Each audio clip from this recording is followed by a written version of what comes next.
Good morning students. ये हमारी class व्यावसायिक अध्ययन के चैप्टर फर्स्ट की है, जो चल रहा हमारा व्यवसाय, व्यापार और वाणिज्य। कल हमने इसमें पढ़ा था, जो लास्ट वीडियो में, व्यावसायिक क्रियाओं की विशेषताएं। आज इससे जो नेक्स्ट टॉपिक है बेटा, वो है व्यवसाय, पेशा, रोजगार की तुलना, यानी इनमें क्या अंतर है। देखो बेटा, थोड़ा सा ओरली बता देता हूँ। सब में क्या है, सब में कुछ ना कुछ इनकम आपको जरूर अर्न हो रही है, यानी पैसा आ रहा है। व्यवसाय क्या होता है, आप किसी वस्तु के लेन देन के माध्यम से जो प्रॉफिट गेन करते हो, जो पैसा कमाते हो, उसे व्यवसाय बोलते हैं। यानी लाभ कमाने के उद्देश्य से जो व्यापार किया जाता है उसे व्यवसाय कहते हैं। दूसरा, पेशा।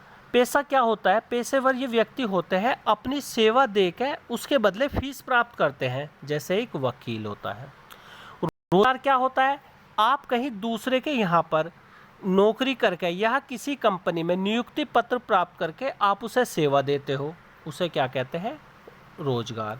अब हम इसे विस्तार पूर्वक बेटा पढ़ लेते हैं। जैसे कि पहले ही हम चर्चा कर चुके हैं कि आर्थिक क्रियाओं को 3 भागों में बांटा जा सकता है, व्यवसाय, पेशा और रोजगार। इन तीनों का वर्गों की श्रेणी ए में दर्शाया गया है। देखो, व्यवसाय, पेशा तथा रोजगार की तुलना। सबसे पहले इसका आधार बताया स्थापना की विधि। देखो, सबसे पहले क्या बताया, स्थापना की विधि। सबसे पहले इसका पॉइंट आ रहा है व्यवसाय। यदि आवश्यकता होती है तो उद्यमी को निर्माण एवं अन्य कानूनी औपचारिकताएं, यानी कि व्यवसाय में, देखो व्यवसाय भी आपने 3 तरह के पढ़े थे, एकांकी व्यापार, साझेदारी और क्या था, एक था कंपनी। एकांकी व्यापार में किसी भी कानूनी इन्फॉर्मेशन की आवश्यकता नहीं होती, जैसे रिटेलर होते हैं, जनरल स्टोर वाले होते हैं। उससे बड़ा बिजनेस था हमारा साझेदारी। उसका भी पंजीयन कराना यानी रजिस्ट्रेशन कराना अनिवार्य नहीं होता, चाहो तो आप उसका करा लो, चाहे तो मत कराओ।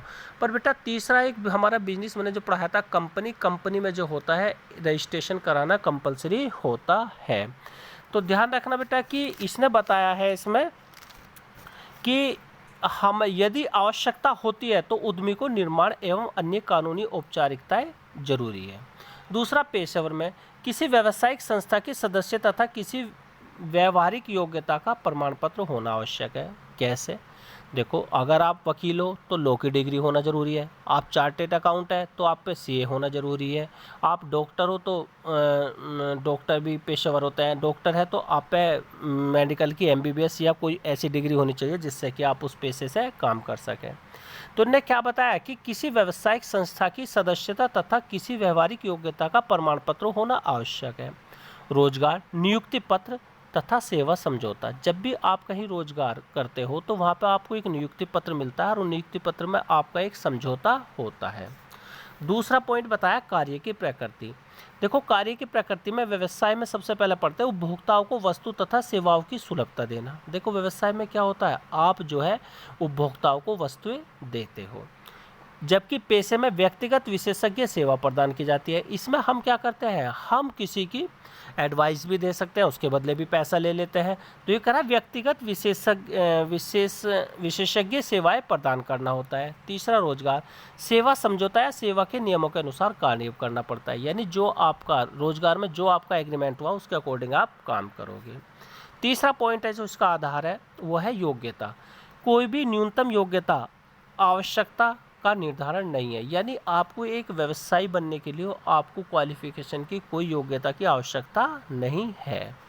हाँ, पेशे में विशेष क्षेत्र में प्रशिक्षण तथा विशेष योग्यता की आवश्यकता होती है। तीसरा, रोजगार, योग्यता एवं प्रशिक्षण नियोक्ता द्वारा निर्धारित होती है। क्या, योग्यता एवं प्रशिक्षण नियोक्ता द्वारा निर्धारित होती है। अब आता है प्रतिफल। व्यवसाय में क्या होता है, लाभ। पेशे में क्या मिलती है हमें, फीस। और रोजगार में क्या मिलता है बेटा, वेतन। ध्यान रखना, आप अगर बिजनेस करते हो तो उसमें प्रॉफिट अर्न होता है, अगर आप पेशेवर हो तो उसमें फीस लोगे आप, और यदि आप किसी के यहाँ जॉब कर रहे हो तो वहाँ पर सैलरी या मजदूरी लोगे। तीसरा आ रहा पूंजी निवेश। देखो, व्यवसाय में बेटा पूंजी के आकार पर पूंजी डिपेंड करती है। यदि छोटा व्यापार है कम पूंजी की आवश्यकता, बड़ा व्यापार है ज़्यादा पूंजी, और कंपनी है तो बहुत अधिक पूंजी की आवश्यकता होती है।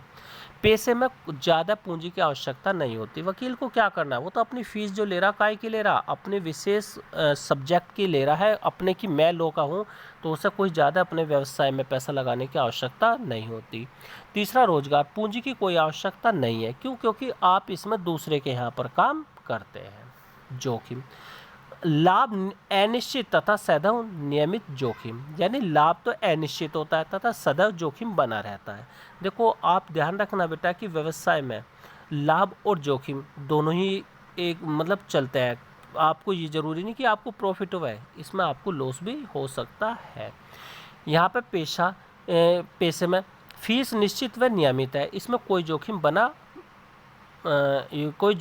रहता है, इसमें कोई जोखिम नहीं बना रहता।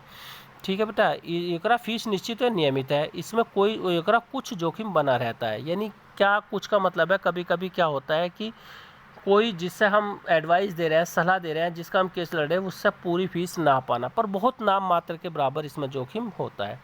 इसमें निश्चित है और नियमित कोई जोखिम नहीं है, क्योंकि आपका यहाँ पे कोई बिजनेस अपना नहीं है, क्योंकि आप एक एम्प्लॉय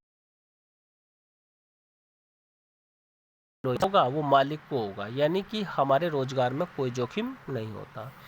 हित हस्तांतरण, देखो व्यवसाय में कुछ औपचारिकता पूर्ण करने के बाद संभव है, यानी कि आप व्यवसाय कर रहे हो तो कुछ औपचारिकताएं पूर्ण करने के बाद अपना हित हस्तांतरण कर सकते हो, जबकि इसमें असंभव नहीं है, क्योंकि एक वकील है, वकील का बेटा वकील जब भी बनेगा जब वो लॉ की डिग्री ले लेगा, तो इसका मतलब यहाँ पे वो अपना हित हस्तांतरण नहीं कर सकता। हित हस्तांतरण का मतलब है अपनी जगह दूसरे को काम नहीं करवा सकता, और रोजगार में यहाँ पर भी नहीं होता, क्योंकि ये रोजगार आप खुद एक एम्प्लॉय हो तो आप अपना हित हस्तांतरण नहीं कर सकते हो। सिर्फ एक में ही है, वो है व्यवसाय में, कि कुछ औपचारिकताएं पूर्ण होने पर आप अपना हित हस्तांतरण कर सकते हो। नेक्स्ट है इसका आचार संहिता। देखो कोई आचार संहिता का निर्धारण नहीं है, यानी क्या है, व्यवसाय में कोई आचार संहिता का निर्धारण नहीं है। पेशेवर में आचार संहिता का पालन करना आवश्यक है, कि आप अपने पेशे से अलग कोई कार्य नहीं कर सकते।